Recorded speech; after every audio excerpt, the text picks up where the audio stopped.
जरा सोचो दोस्तों, अगर आप एक ऐसे कमरे में फंस जाओ जहाँ से निकल पाना नामुमकिन हो और साथ ही आपके पास वहाँ खाने पीने के लिए भी कुछ ना हो। कुछ ऐसा ही होता है हमारी आज की इस कहानी में। कहानी की शुरुआत में एक आदमी को दिखाया जाता है जो कि पूरी रात शराब पीने के बाद जब अगले दिन उठता है तो उसके सिर में बहुत तेज दर्द होने लगता है। वो अपने साइड में देखता है कि एक मरा हुआ चूहा उसके बगल में पड़ा था। वो उसे देखकर डर जाता है और फिर जब अपने कमरे में चारों तरफ देखता है तो वो पाता है कि वो एक कमरे में फंस गया है जिसमें एक लोहे का दरवाजा और एक अलमारी है। वहीं उस मरे हुए चूहे के पास बहुत सारी मक्खियां भिनभिना रही थी और कुछ तो उसे खाने में बिजी थी। फिर वो आदमी अपनी घड़ी में देखता है कि सुबह के 9 बज रहे थे। उसने वो लोहे का दरवाजा खोलने की बहुत कोशिश की लेकिन कोई फायदा नहीं हुआ। वो दरवाजा जोर जोर से पीट कर चिल्लाने लगता है लेकिन इससे भी कोई फायदा नहीं होता। उसे कुछ समझ नहीं आ रहा था कि वो इस कमरे में कब और कैसे पहुंचा। थोड़ी देर बाद उसको जोर का टॉयलेट आ जाता है तो वो वहीं पर कर देता है। अब पहले तो उसे लगा कि कोई उसके साथ मजाक कर रहा है।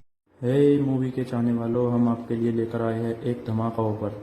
नेटफ्लिक्स और अमेजोन पर भारी भरकम छूट आपके सामने अभी प्लान लिखे हुए हैं। अगर आपको हमारे प्लान चाहिए तो दिए गए व्हाट्सएप नंबर पर कांटेक्ट करें। नेटफ्लिक्स और अमेजोन जैसे किसी भी प्लेटफॉर्म के लिए संपर्क करें। उसे लग रहा था कि ये काम फ्लेचर नाम के एक आदमी का है जो उसके साथ काम करता था। फिर वो उसे मजाक में कहने लगता है कि वो बाहर आते ही उसे काम से निकाल देगा। लेकिन जब टाइम बीत जाता है तो उसे पता चलता है कि बाहर और कोई भी नहीं है। वो अपने जेब से फोन निकालकर फ्लेचर को फोन करने लगता है लेकिन वहाँ पर सिग्नल नहीं होते, जिसका मतलब था कि अब वो बाहर किसी से संपर्क नहीं कर सकता। इसके बाद वो उस कमरे में मौजूद उस लोहे की अलमारी को भी खोलने की कोशिश करता है लेकिन वो भी पूरी तरह से बंद थी। फिर वो उस कमरे में घूमकर वहाँ पर छिपे कैमरे को भी ढूंढने की कोशिश करता है लेकिन वहाँ ऐसा कुछ भी नहीं था। अब उसे कुछ भी समझ नहीं आ रहा था, जिसके बाद वो बहुत गुस्सा हो जाता है और जोर जोर से अपने कॉलीग्स पर चिल्लाने लगता है। फिर वो अपनी बेल्ट निकालता है और उससे लोहे के दरवाजे को पीटने लगता है लेकिन इससे भी जब कुछ नहीं होता तो वो थक कर बैठ जाता है। उसने काफी टाइम से कुछ खाया भी नहीं था तो वो चिल्लाकर कहने लगता है कि अगर उसे अभी भी बाहर नहीं निकाला तो वो सभी को पुलिस के हवाले कर देगा। लेकिन फिर भी बाहर से उसे कोई जवाब नहीं आता। अब ऐसे ही पूरा एक दिन बीत जाता है। वो नींद से उठकर अपना फोन चेक करता है लेकिन तभी वो फोन भी उसके हाथ से नीचे गिरकर टूट जाता है। वहाँ न खाने के लिए कुछ था और न ही पीने के लिए, लेकिन उसे जिंदा रहने के लिए कुछ न कुछ तो करना था। इसलिए वो अपना जूता उतारता है और उसमें ही टॉयलेट करके उसे पी जाता है। अब अकेलेपन और भूख की वजह से वो पागल होता जा रहा था। तभी अचानक उसे ऊपर लगी ट्यूबलाइट में एक चाबी दिखाई देती है। वो तुरंत उस लाइट को तोड़कर चाबी को बाहर निकालता है और फिर उस चाबी की मदद से वो उस लोहे की अलमारी को खोल लेता है जिसके अंदर उसे ऑक्सीजन के 2 सिलेंडर और कुछ खुदाई करने के औजार मिलते हैं। वो उन औजारों की मदद से उस लोहे के गेट को खोलने की कोशिश करता है लेकिन उससे दरवाजे पर एक निशान तक नहीं पड़ता। फिर वो वेल्डिंग मशीन से दरवाजे को जलाने लगता है लेकिन उसे वो चलानी नहीं आती थी। तभी वेल्डिंग मशीन की आग देखकर उसे एक आइडिया आता है। वो उस आग का इस्तेमाल करके कमरे के फायर अलार्म को चालू करने की कोशिश करता है ताकि उसे थोड़ा पानी मिल सके, लेकिन वहां लगा वो अलार्म नकली होता है। इसके बाद वो छैनी हथौड़ी से दरवाजे का ताला तोड़ने की कोशिश करता है लेकिन वो दरवाजा इतना मजबूत था कि उसे कुछ भी नहीं होता। अब भूख और प्यास से परेशान होकर वो डिप्रेशन में जाने लगता है, जिसके बाद वो अपना गुस्सा निकालने के लिए उस अलमारी को जोर जोर से पीटने लगता है लेकिन कुछ देर बाद वो फिर से शांत होकर बैठ जाता है। तभी उसे दीवार में एक छेद दिखाई देता है और वो जल्दी से छैनी और हथौड़ी लेकर उसे तोड़ने लगता है। दरअसल वो वहाँ पर एक सुरंग बनाकर वहाँ से निकलने का प्लान बना रहा था। अब धीरे धीरे उस कमरे में ऑक्सीजन का स्तर कम हो रहा था, इसलिए वो वहाँ पर पड़ी ऑक्सीजन को ले लेता है लेकिन तभी उसके शरीर में ऑक्सीजन की मात्रा बढ़ने से उसे चक्कर आने लगते हैं। वो उस ऑक्सीजन सिलेंडर को बंद करता है और उस मरे हुए चूहे को देखता है जिस पर कीड़े लगे हुए थे, जिसके बाद वो जिंदा रहने के लिए उन कीड़ों को भी उठाकर खा जाता है।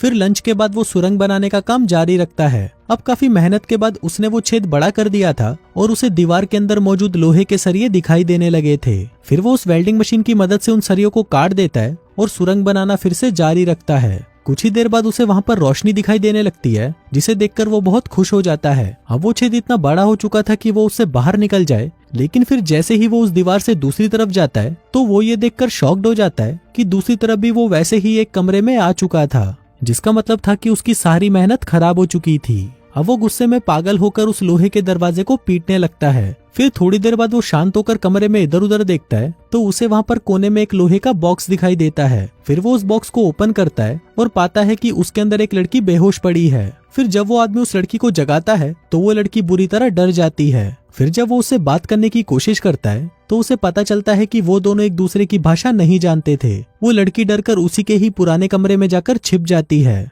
अब उस आदमी में उस लड़की को कुछ भी समझा पाने की ताकत नहीं थी, इसलिए वो रात गुजारने के लिए उसी बॉक्स में ही सो जाता है। लेकिन फिर आधी रात को ही वो डरी हुई लड़की आकर उसे जगा देती है। वो उस आदमी को सुरंग बनाने का काम जारी रखने के लिए कहती है, लेकिन अब भूख प्यास की वजह से उसमें अब कुछ भी करने की ताकत नहीं बची थी। इतने दिन काम करते करते उसके हाथों पर चोट आ गई थी और अब उसे आराम की सख्त जरूरत थी। अब वो लड़की खुद ही वो औजार उठाकर सुरंग खोदना शुरू कर देती है, लेकिन उससे ये काम कर पाना इतना भी आसान नहीं था। फिर थोड़ी देर बाद उसे भी टॉयलेट आ जाता है और वो दूसरे कमरे की तरफ जाने लगती है, लेकिन वो आदमी उसे वही रोक देता है और इशारा करके कुछ समझाने लगता है। वो उसे अपना जूता देता है और उसे अपना टॉयलेट इसी में करने को कहता है ताकि वो उससे अपनी प्यास बुझा सके। अब वो लड़की पहले थोड़ा हिचकिचाती है, लेकिन फिर वो उसकी बात मानकर उसके जूते में टॉयलेट कर देती है, जिसके बाद अपनी जान बचाने के लिए उस आदमी को ये भी करना पड़ता है। अब वो लड़की उसकी भाषा तो नहीं समझती थी, लेकिन उस आदमी को देखकर वो समझ गई थी कि यहाँ पर जिंदा रहने के लिए उसे क्या करना होगा। वो आदमी उसे कीड़े खाना भी सिखाता है, लेकिन वो लड़की कीड़े खाने से साफ मना कर देती है। इसके बाद वो आदमी उस कमरे की दीवार पर छेद करने के काम में लग जाता है, लेकिन काफी टाइम तक लगे रहने के बाद भी वो उसमें सिर्फ थोड़ा सा ही छेद कर पाता है। अब ये देखकर वो लड़की निराश होकर रोने लगती है, लेकिन उसे रोता देखकर वो आदमी गाना गाने लगता है, जिसमें वो लड़की भी उसके साथ गाती है। लेकिन तभी गलती से उस आदमी के हाथ पर हथौड़ा लग जाता है, लेकिन तभी लड़की तुरंत अपने सिर का कपड़ा निकालकर उसके घाव पर लगा देती है। अब देखते ही देखते उन दोनों में दोस्ती हो जाती है